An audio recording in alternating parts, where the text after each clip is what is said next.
Nah, berikut ada contoh yang membedakan apa itu marketing decision problem dengan marketing research problem. Di video sebelumnya saya sudah menjelaskan bahwa pihak manajemen itu bahasanya adalah marketing decision problem. Ya, karena mereka dihadapkan pada suatu hal yang membutuhkan keputusan. Nah, sedangkan marketing researcher sebagai researcher, ya, bahasa mereka adalah marketing research problem. Research problem. Nah, jadi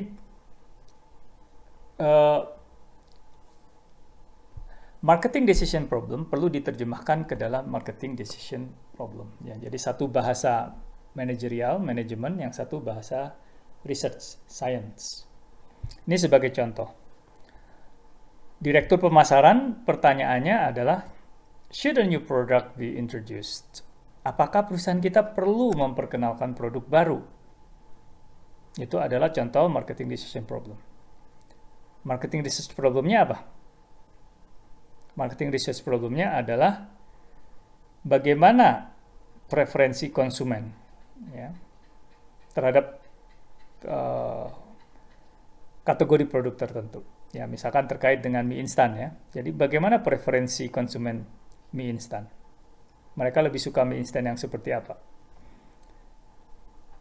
And purchase intention, bagaimana intensi mereka untuk membeli sebuah produk mie dengan atribut produk yang baru misalkan.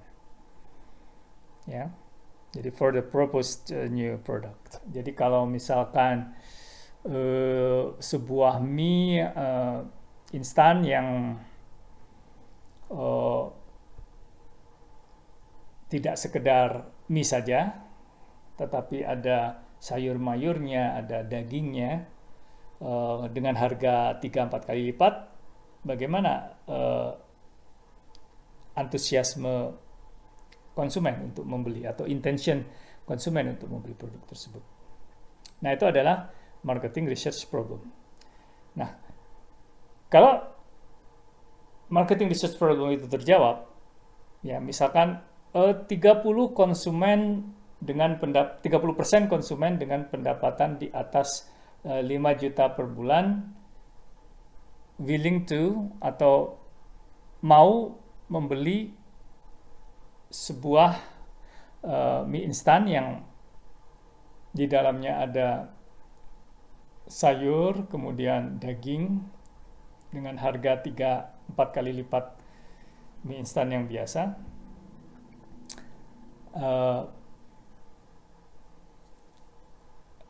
Dari situ direktur pemasaran bisa melakukan perhitungan-perhitungan, ya.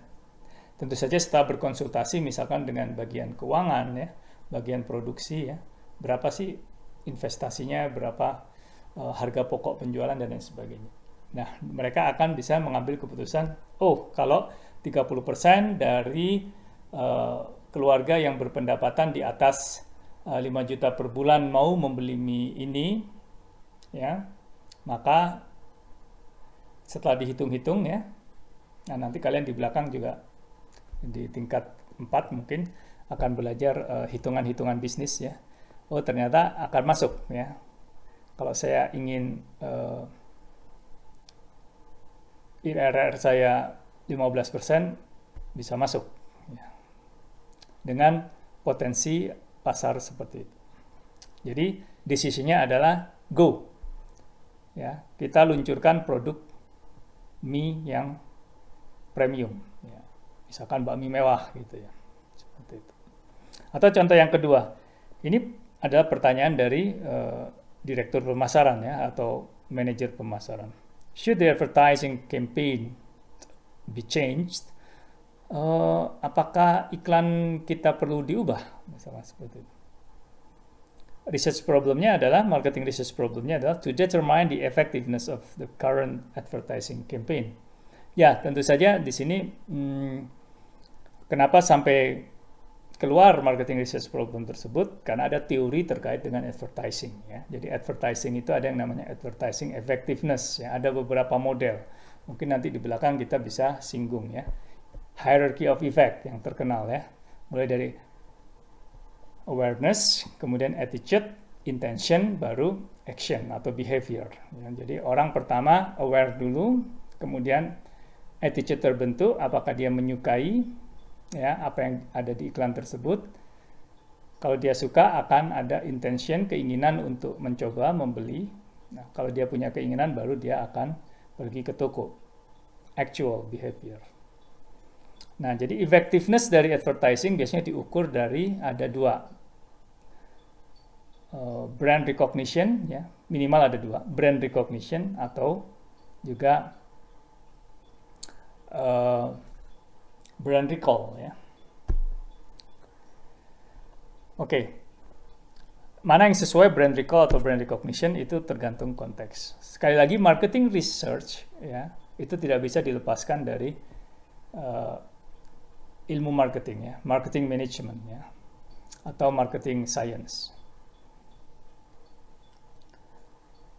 Jadi kalian perlu tahu teori-teori marketing, ya, seperti itu. Tetapi itu di luar konteks kuliah kita. Should the price of the brand be increased? Nah, jadi apakah harga brand kita perlu dinaikkan, gitu ya? Atau mungkin pertanyaannya bisa dibalik. Should the price of the brand be lowered, ya, diturunkan?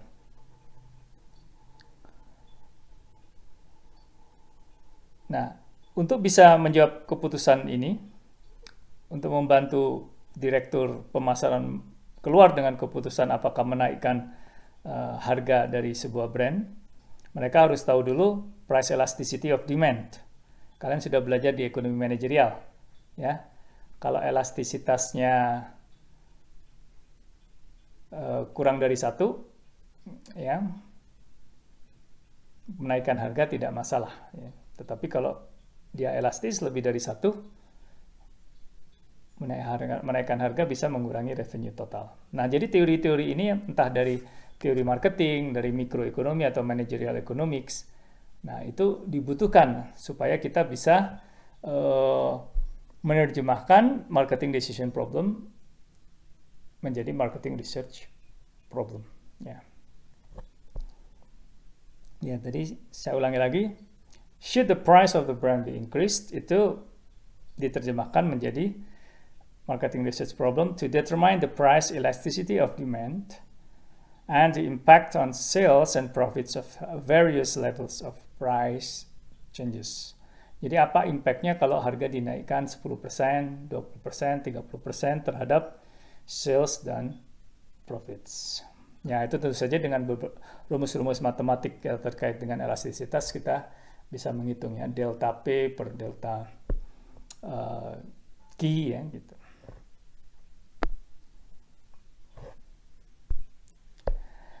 Nah, secara umum hal-hal yang sudah disampaikan tadi dan lanjutannya kita bisa lihat di bagian ini, ya. Jadi yang pertama kali dilihat adalah konteks. Jadi sekali lagi marketing decision problem itu tidak berada di sebuah lingkungan yang vakum, ya. Dia ada konteksnya. Jadi contohnya tadi market share di bank di Irlandia, konteksnya apa? Konteksnya adalah ada persaingan dari bank-bank multinasional, ya, karena Irlandia mungkin bagian dari European Union, ya, jadi mereka tidak bisa lepas dari persaingan yang sudah diatur dalam pasar tunggal Eropa. Nah, di sini bisa untuk memahami konteks dari problem kita bisa melakukan diskusi dengan decision maker, contohnya tadi interview. Tapi kadang decision maker itu tidak bisa objektif, ya, karena dia sudah terlalu terlibat dengan permasalahan yang ada, ya. Untuk itu kita juga perlu mencoba melihat permasalahan dari sudut pandang orang luar, ya, yang lebih objektif biasanya, yaitu dengan expert, ya. Kita bisa melakukan interview dengan expert. Atau kita melihat data-data, ya, secondary data, ya. Jadi dari data statistik dari Badan Pusat Statistik kalau di Indonesia, atau data dari institusi riset ya, independen ya, McKinsey atau Ernst & Young dan lain sebagainya. Jadi kita bisa mencoba memahami konteks permasalahan. Tapi ini bisa dilakukan secara iteratif ya, mulai dari diskusi dengan decision maker, kemudian interview dengan expert, kita pada saat bersamaan melihat secondary data, kemudian balik lagi kita konfirmasi ke decision maker dan seterusnya. Nah setelah itu kita bisa merumuskan merumuskan marketing research problem. Marketing decision problem dan marketing research problem. Ini sebenarnya ada satu lagi ya, kita juga bisa.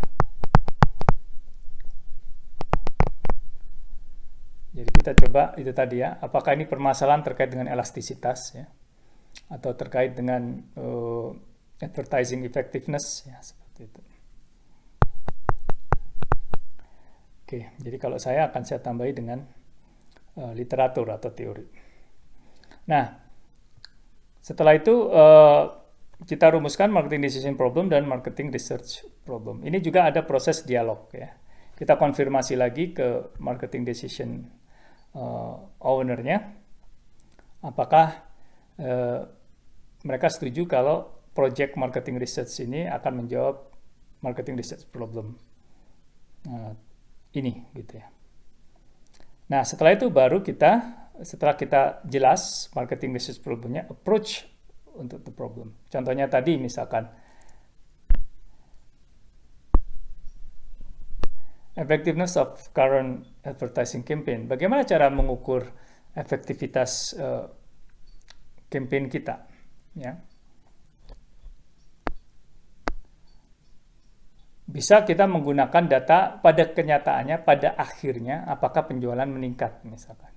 Atau sebelum ke situ kita baru mengukur ke attitude ya. Jadi kita mengukur attitude-nya saja ya. Kalau yang pertama tadi kita lihat penjualan ya, itu mengukur actual behavior. Atau kita mundur ke attitude ya. Caranya ya kita tanya, apakah Anda pernah melihat iklan brand X? Apakah Anda menyukai iklan brand X? Ya.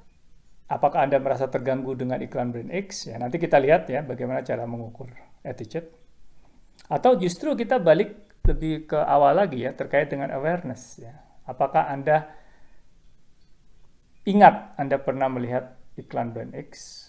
Ya, misalkan seperti itu. Nah, itu yang terkait dengan approach of the problem. Atau bahkan mundur lagi ya, kita melakukan risetnya di laboratorium ya.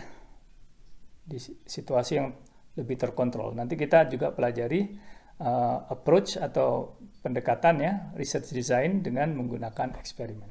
Ya, kalau yang tadi dengan survei atau dengan observasi ya. Jadi banyak sekali approach ya atau research design yang bisa kita gunakan untuk menjawab sebuah marketing research problem yang sama. Jadi satu marketing research problem bisa dijawab dengan menggunakan approach atau design research yang berbeda-beda. Ya, karena masing-masing punya kelebihan dan kekurangan. Nanti kita akan pelajari lebih dalam. Nah, jadi pada saat langkah berikutnya kita menentukan approach-nya. Jadi theoretical framework-nya, ya, misalkan contohnya tadi kita menggunakan theoretical framework yang disebut dengan hierarchy of effect. Ya, jadi kalau di advertising ada namanya hierarchy of effects. Atau theoretical framework-nya kita menggunakan TAM ya, misalkannya teknologi acceptance model.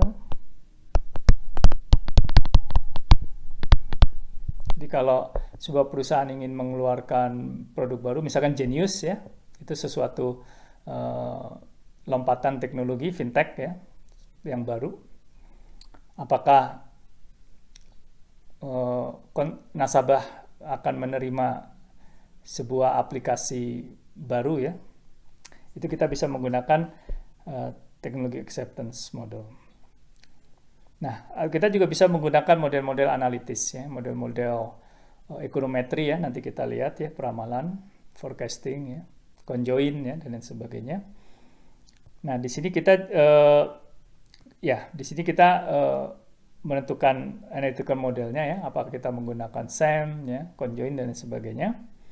Setelah itu kita juga merumuskan research questions.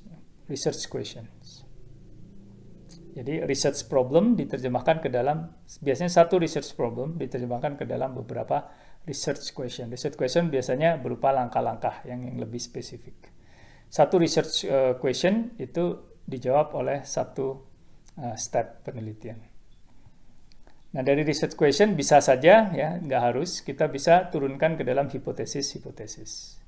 Nah, contoh yang tadi misalkan hipotesisnya adalah iklan brand X memiliki attitude yang lebih rendah dibanding iklan brand Y yang merupakan kompetitor dari brand X. Seperti itu. Nah, setelah itu baru kita merancang risetnya seperti apa. Ya. Contohnya itu tadi, bagaimana mengukur attitude, ya. Instrumennya seperti apa, siapa yang harus disampling, kapan mensamplingnya. Nah, itu semua adalah bagian dari riset design. Ada beberapa faktor, misalkan waktu. Si peneliti punya waktu berapa lama? Seminggu, 2 minggu, sebulan, 2 bulan. Biaya. Ya. Biaya yang tersedia berapa? Budget untuk melakukan riset seberapa banyak. Kemudian akurasi, ya, kalau terkait tadi misalkan mengukur elastisitas, mau seberapa akurat angka yang muncul. Nah, itu akan menentukan desain risetnya. Ya. Misalkan biayanya banyak, budgetnya besar, waktunya lama, mereka bisa melakukan field experiment. Itu adalah gold standard, ya. Field experiment. Kalau waktunya lebih singkat, biayanya juga lebih terbatas, mungkin melakukan survei.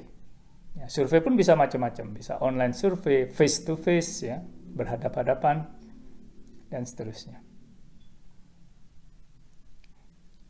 Nah, ini yang akan menentukan desain risetnya. Ya. Detailnya nanti akan kita pelajari di video berikutnya.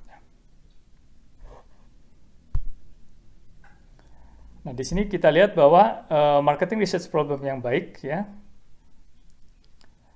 memungkinkan peneliti untuk memperoleh seluruh informasi yang dibutuhkan dan mengarahkan peneliti sehingga fokus, ya. Jadi kata kuncinya fokus. Nah, kalau marketing research problemnya terlalu luas, maka dia tidak fokus, ya. Jadi, tetapi juga tidak terlalu sempit. Kalau terlalu sempit, dia tidak menjawab permasalahan dengan secara utuh, ya, seperti itu. Jadi ini memang ada unsur arts, ya, ada seninya dalam merumuskan marketing research problem. Ya, ini juga butuh pengalaman, ya, dan juga tentu saja debatable, ya. Tapi intinya, ya, tidak terlalu luas pun tidak terlalu sempit. Nah, kadang untuk memudahkan hal ini, ya, ada cara, yaitu kita merumuskan marketing research problem, ya, dalam 2 tingkat kedetilan. Yang pertama adalah broad problem statement, yang kemudian bisa dari situ diturunkan menjadi beberapa specific problem components. Ini contohnya. Broad problem statement-nya itu adalah bagaimana profil pengunjung karaoke di mal-mal kota Bandung. Ya. Itu luas, profil. Kalau kita bicara profil bisa macam-macam.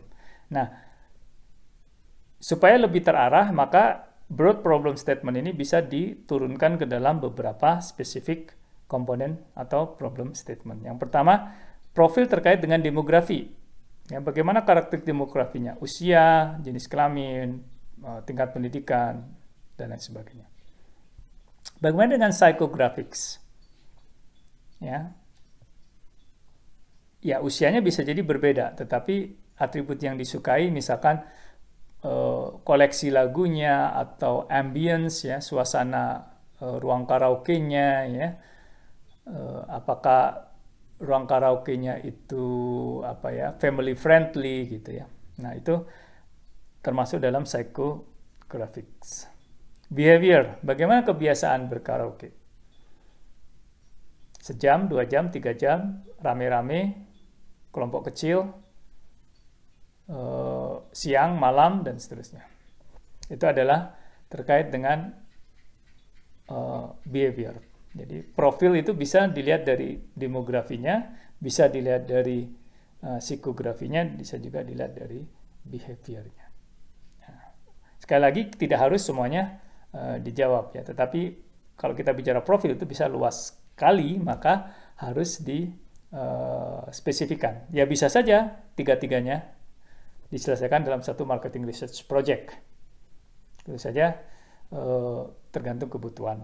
Atau kalau misalkan si perusahaan karaoke ini hanya tertarik dengan profil terkait dengan demografi, karena tujuannya nanti dia ingin mencari siapa yang harus disasar ya, apakah pergi ke sekolah-sekolah, ke kantor, atau kemana gitu ya, yang usia tertentu, nah mungkin dia hanya tertarik dengan profil demografi seperti itu.